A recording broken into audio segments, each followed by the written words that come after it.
জুলাই ইস্যুতে জাতিসংঘের প্রতিবেদনকে ঐতিহাসিক দলিল ঘোষণার নির্দেশ হাইকোর্টের। জুলাই যোদ্ধাদের কল্যাণ ও পুনর্বাসন অধ্যাদেশের গেজেট প্রকাশ। ২১ আগস্ট গ্রেনেড হামলা মামলার আপিলের রায় ৪ সেপ্টেম্বর। ভিসা ছাড়াই পাকিস্তানে যেতে পারবেন অফিসিয়াল পাসপোর্টধারীরা, উপদেষ্টা পরিষদের বৈঠকে সিদ্ধান্ত। পিআর পদ্ধতিতে নির্বাচন ভয়ঙ্কর, মন্তব্য বদিউল আলম মজুমদারের। দর্শক, স্বাগত জানাচ্ছি ৩ মিনিটে বাংলাদেশ অনুষ্ঠানে। আপনাদের সঙ্গে আছি আমি সাবরিনা সুপা। জুলাই আগস্টের গণ অভ্যুত্থানের সময় মানবাধিকার লঙ্ঘন নিয়ে জাতিসংঘের মানবাধিকার বিষয়ক হাই কমিশনারের দপ্তরে ফ্যাক্ট ফাইন্ডিং প্রতিবেদনকে ঐতিহাসিক দলিল হিসেবে ঘোষণা করতে নির্দেশ দিয়েছে হাইকোর্ট। একই সঙ্গে সাক্ষ্য প্রমাণ হিসেবে ভবিষ্যৎ প্রজন্মের জ্ঞান আহরণের উদ্দেশ্যে প্রতিবেদনটি সংরক্ষণ করতে জুলাই রেভলিউশন ২০২৪ হিসেবে গেজেট আকারে প্রকাশ করতে বলা হয়েছে। এ বিষয়ে ৩ মাসের মধ্যে অগ্রগতি প্রতিবেদন দিতে বলা হয়েছে। জুলাই গণ অভ্যুত্থানে শহীদ পরিবার ও জুলাই যোদ্ধাদের কল্যাণ ও পুনর্বাসন অধ্যাদেশ ২০২৫-এর বিধিমালার গেজেট প্রকাশ করা হয়েছে। গেজেট অনুযায়ী স্বীকৃত শহীদ পরিবারের সদস্যরা এককালীন ৩০ লাখ টাকার সঞ্চয়পত্র ও মাসিক ২০,০০০ টাকা ভাতা পাবেন। এছাড়া আহতদের ৩ ভাগে ভাগ করা হয়েছে। এর মধ্যে অতি গুরুতর আহতরা এককালীন ৫ লাখ টাকা ও মাসিক ২০,০০০ টাকা, গুরুতর আহতরা এককালীন ৩ লাখ টাকা ও মাসিক ১৫,০০০ টাকা এবং আহতরা এককালীন ১ লাখ টাকা ও মাসিক ১০,০০০ টাকা পাবেন।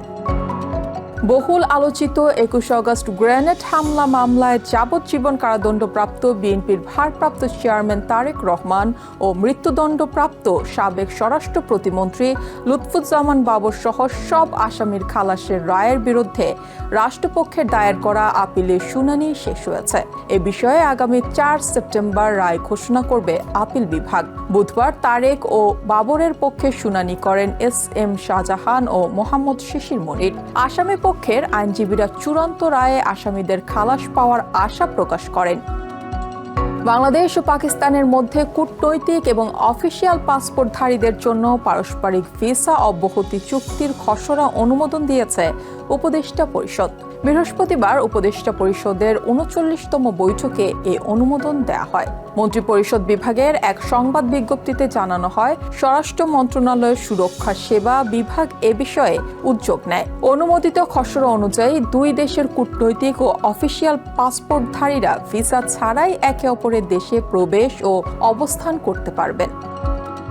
আনুপাতিক প্রতিনিধিত্ব বা পিআর পদ্ধতিতে নির্বাচন ভয়ঙ্কর বলে মন্তব্য করেছেন নির্বাচন ব্যবস্থা সংস্কার কমিশনের প্রধান বদিউল আলম মজুমদার। তিনি বলেন, পিআর পদ্ধতি হলো একটি নিয়ন্ত্রণহীন ব্যবস্থা। পিআর পদ্ধতিতে নির্বাচন হলে কেউ সংখ্যাগরিষ্ঠতা পাবে না। এতে অস্থিতিশীল পরিস্থিতি তৈরি হবে। সকালে একজন প্রধানমন্ত্রী, বিকেলবেলা আরেকজন প্রধানমন্ত্রী। তো এই পদ্ধতি একটি অস্থিতিশীল সরকার তৈরি করে। পিআর পদ্ধতিতে নির্বাচন করে অনেক দেশেই সমস্যার মধ্যে আছে বলেও মন্তব্য করেন তিনি। দর্শক, আজকের মতো বিদায় নিচ্ছি। বাংলাদেশের গুরুত্বপূর্ণ সব তথ্য পেতে নিয়মিত চোখ রাখুন TVN24 নিউজ নেটওয়ার্কের ইউটিউব ও ফেসবুক পেজে।